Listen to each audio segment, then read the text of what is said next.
পুরো পৃথিবী জুড়ে চলছে তৃতীয় বিশ্বযুদ্ধ।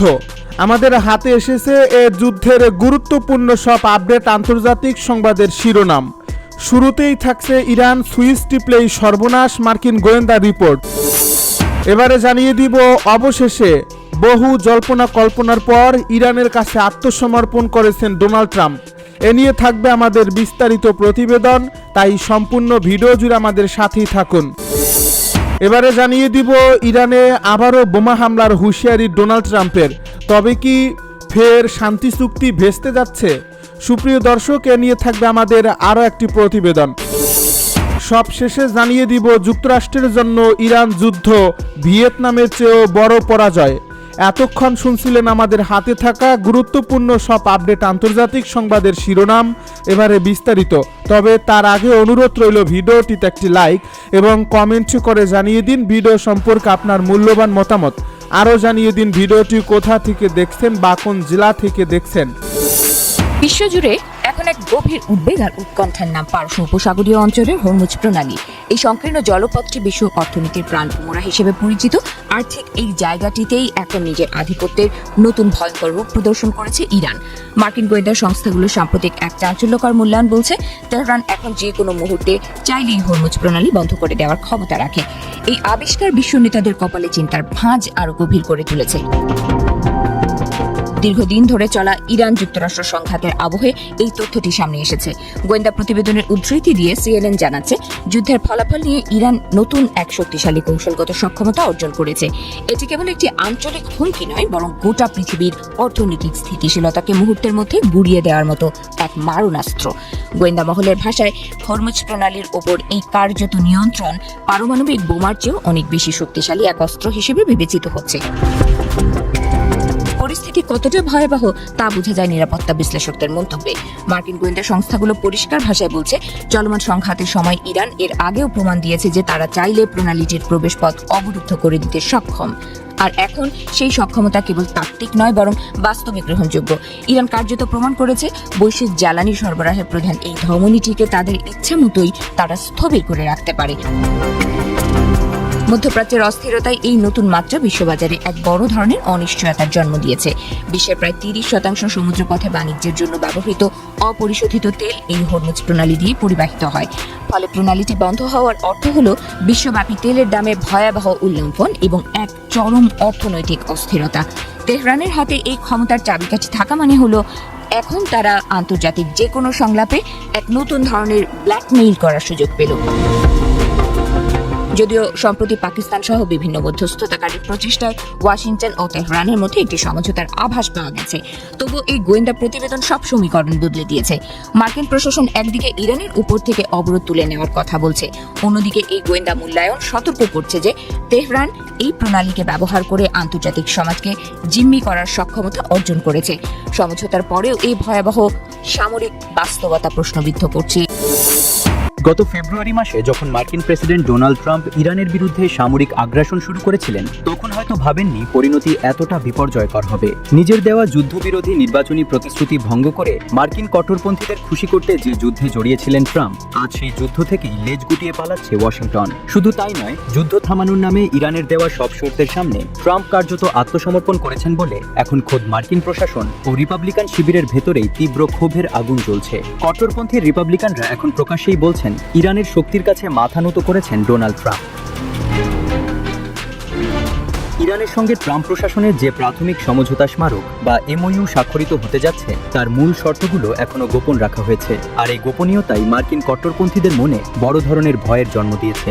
রিপাবলিকানদের আশঙ্কা, ট্রাম্প হয়তো 2015 সালে ওবামা প্রশাসনের করা সেই ঐতিহাসিক পরমাণু চুক্তিতেই ফিরে যাচ্ছেন, যাকে এক দশকেরও বেশি সময় ধরে ট্রাম্প নিজে এবং তার দল আমেরিকার ইতিহাসের সবচেয়ে দুর্বল চুক্তি বলে উপহাস করে আসছিলেন।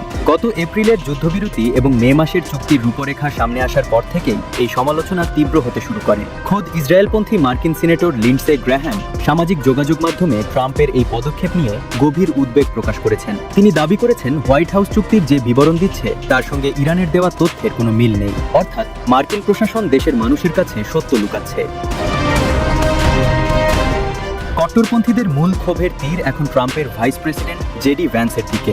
ভ্যান্সের যুদ্ধবিরোধী ও কিছুটা নরম পররাষ্ট্রনীতিকে এই পরাজয়ের জন্য দায়ী করা হচ্ছে। ট্রাম্পের কট্টর সমর্থক এবং ফক্স নিউজের প্রভাবশালী উপস্থাপক মার্ক লেভিন সরাসরি প্রশ্ন তুলেছেন, কেন এই চুক্তির মূল লিখিত রূপটি জনগণের সামনে প্রকাশ করা হচ্ছে না। হোয়াইট হাউসের উপদেষ্টাদের সঙ্গে লেভিনের তীব্র বাদানুবাদও হয়েছে।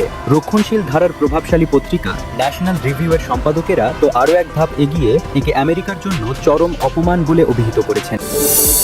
ইরান যুক্তরাষ্ট্র উত্তেজনার কি সত্যিই কোনো শেষ আছে? চুক্তি, যুদ্ধবিরতি সবকিছুর আড়ালে ছাই চাপা আগুনের মতো উত্তাপ ছড়াতে থাকে দুই পক্ষেরই নানা হুমকি, হুঁশিয়ারি। বিশ্ব যখনই স্বস্তির নিঃশ্বাস ফেলে ভাবে এবার বোধহয় একটা সমাধান হয়ে গেল, ঠিক তখনই দুই দেশের মধ্যে উত্তেজনা দপ করে জ্বলে ওঠে। সম্ভাব্য শান্তি চুক্তি নিয়ে যখন বিশ্ব শান্ত, তখন নতুন করে আলোচনার কেন্দ্রে উঠে এসেছে মার্কিন প্রেসিডেন্ট ডোনাল্ড ট্রাম্পের বোমা হামলার হুঁশিয়ারি।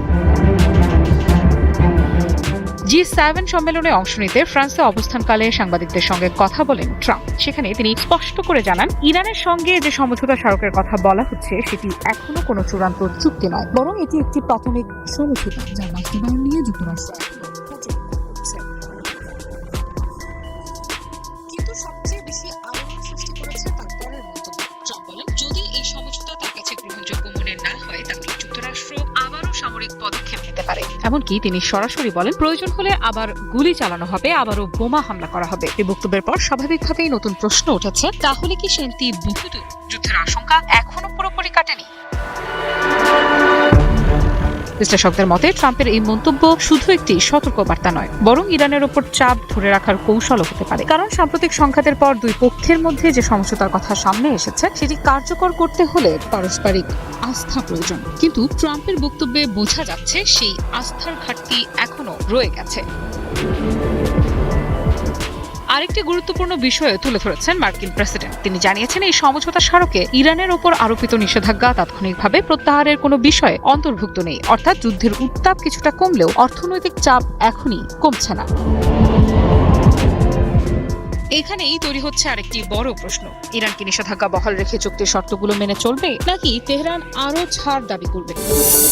ভিয়েতনাম যুদ্ধ এই নামটি শুনলেই যুক্তরাষ্ট্রের ইতিহাসের সবচেয়ে বিতর্কিত ও ব্যয়বহুল সামরিক অভিযানের কথা মনে পড়ে। কয়েক দশক ধরে এটিকেই যুক্তরাষ্ট্রের সবচেয়ে বড় কৌশলগত ব্যর্থতা হিসেবে দেখা হয়েছে। কিন্তু এখন নতুন এক দাবি সামনে এসেছে, আর সেই দাবি হলো ইরানের বিরুদ্ধে যুক্তরাষ্ট্রের যুদ্ধ নাকি ভিয়েতনামের চেয়েও বড় পরাজয়ে পরিণত হয়েছে।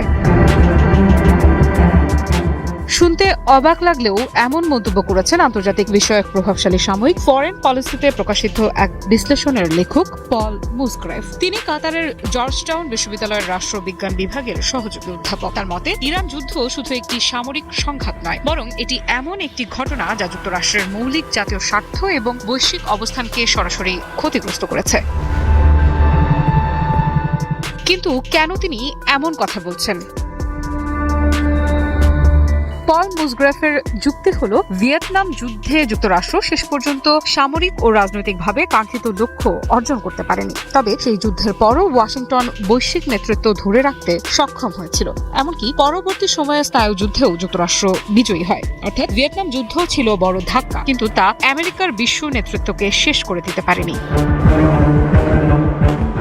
কিন্তু ইরান যুদ্ধের ক্ষেত্রে পরিস্থিতি ভিন্ন বলে মনে করেন তিনি। তার ভাষায়, এই সংঘাত এমন এক সময়ে ঘটেছে যখন বিশ্ব ব্যবস্থা দ্রুত পরিবর্তিত হচ্ছে, নতুন শক্তিগুলো উঠে আসছে, আন্তর্জাতিক জোটগুলোর চরিত্র বদলাচ্ছে এবং যুক্তরাষ্ট্রের প্রভাব নিয়ে আগের মতো একমত নয় অনেক দেশ।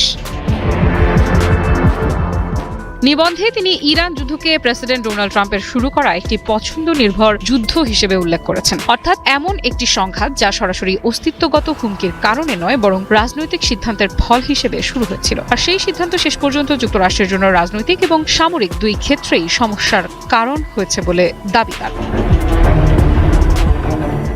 আরও গুরুত্বপূর্ণ বিষয় হলো, এই যুদ্ধের প্রভাব শুধু যুদ্ধক্ষেত্রেই সীমাবদ্ধ থাকবে না বলে মনে করছেন বিশ্লেষকেরা, বরং এর ঢেউ আঘাত করতে পারে মার্কিন অভ্যন্তরীণ রাজনীতিতে। কারণ প্রতিটি বড় যুদ্ধের পর একটি প্রশ্ন সামনে আসে, এই যুদ্ধ থেকে দেশটি কি পেল? আর যদি সেই প্রশ্নের সন্তোষজনক উত্তর না থাকে, তাহলে রাজনৈতিক চাপও বাড়তে থাকে। একই সঙ্গে আন্তর্জাতিক অঙ্গনেও এর প্রভাব পড়তে পারে। বহু দেশ এখন নতুন করে মূল্যায়ন করতে পারে যুক্তরাষ্ট্রের শক্তি, নেতৃত্ব এবং কূটনৈতিক সক্ষমতাকে। বিশেষ করে মধ্যপ্রাচ্যের সাম্প্রতিক ঘটনাগুলো অনেক রাষ্ট্রকে ভাবতে বাধ্য করছে ভবিষ্যতের বিশ্ব রাজনীতিতে কার ওপর নির্ভর করা সবচেয়ে নিরাপদ হবে।